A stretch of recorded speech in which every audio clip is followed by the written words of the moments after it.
Kenyataan kita hari ini adalah mimpi kita kemarin. Dan mimpi kita hari ini adalah kenyataan di hari esok.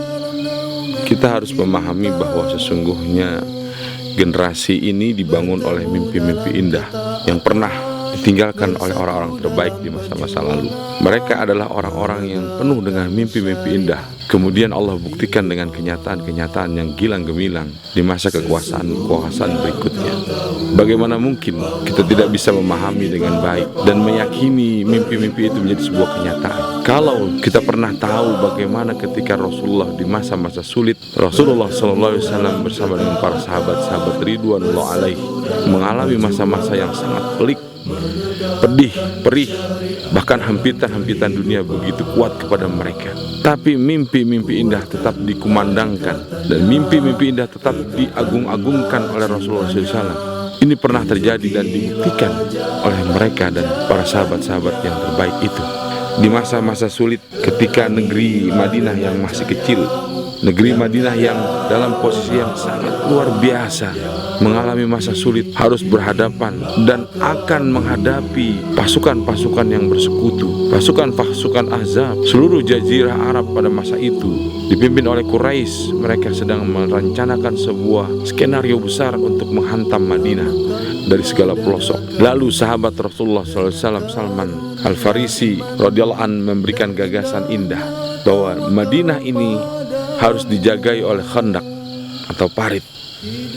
Mulailah para sahabat bersama Rasulullah SAW membangun parit yang demikian panjang dan besar dan dalam pada masa itu, dengan suasana yang sangat susah, suasana yang sangat lapar, bahkan suasana yang tidak jelas. Rasulullah mulai berada di tengah-tengah mereka. Rasulullah SAW mulai menggunakan pacul atau alat untuk menggali batu yang pada saat itu. Ketika Rasulullah mencangkulkan alat untuk menggali batu pada saat itu, kemudian Rasulullah mengenai batu yang sangat besar. Ketika ujung cangkul itu, ujung parit ujung alat itu mengenai batu yang besar, keluar cahaya yang sangat terang. Mulailah Rasulullah mengatakan mimpinya bahwa sesungguhnya Romawi akan kita kuasai. Kemudian yang kedua kali Rasulullah mengayunkan cangkulnya itu untuk menggali batu itu. Keluar lagi cahaya besar, cahaya yang begitu terang benderang. Mimpi kedua Rasulullah katakan bahwa sesungguhnya Persia akan kita kuasai.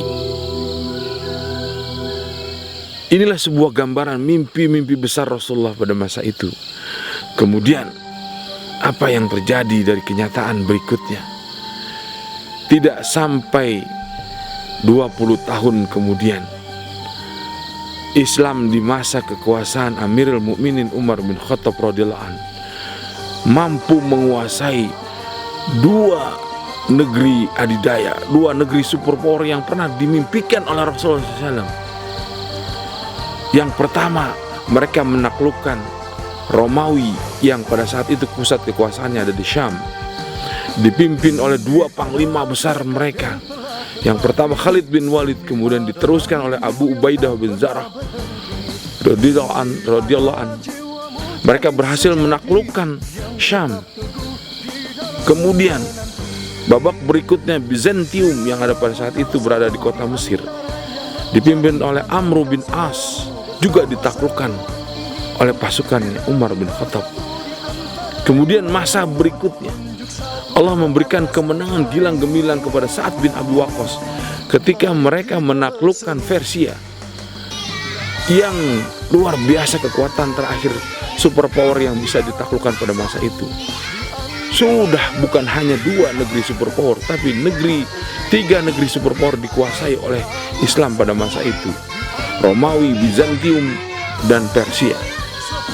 Itu adalah sebuah mimpi yang dibangun oleh Rasulullah SAW, yang pada saat itu Rasulullah tidak punya apa-apa. Kekuatan tidak ada, persenjataan tidak ada, kemiskinan melanda mereka. Tapi mereka punya kekuatan apa? Kekuatan mereka adalah Al-Quran. Kekuatan mereka adalah Al-Quran. Dan Al-Quran itu adalah sumber keutamaan kepada mereka yang menjadi daya dorong.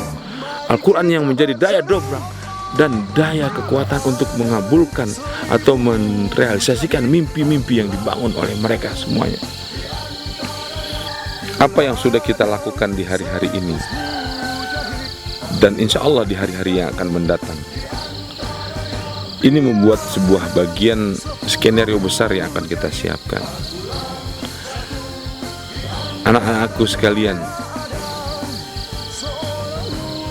kalian telah menentukan masa depan kalian untuk menuju tempat yang terbaik. Tidak akan pernah mudah ini akan kita bisa jangkau tanpa pengorbanan, tanpa perjuangan, dan tanpa kesungguhan. Apa yang kalian lakukan selama ini adalah bagian dari pengorbanan, bagian dari kesungguhan, bagian dari perjuangan, dan bagian dari cita-cita yang akan kalian siapkan di masa yang akan datang.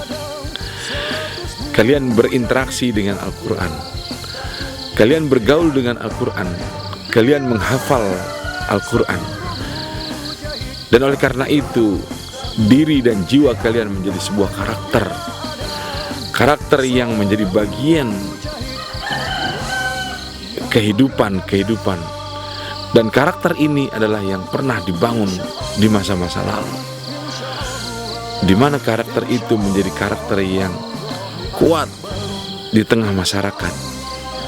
Kalian berinteraksi dengan masyarakat, kalian bergaul dengan masyarakat, kalian berkomunikasi dengan masyarakat, dan kalian menjadi pemimpin di tengah masyarakat. Dengan keterampilan yang kalian miliki, kalian akan menjadi pendorong, pendobrak, dan menjadi pemimpin di masa yang akan datang. Bersama Al-Quran kalian mulia, bersama Al-Quran kalian akan merdeka, bersama Al-Quran kalian akan menguasai dunia. Allahu Akbar.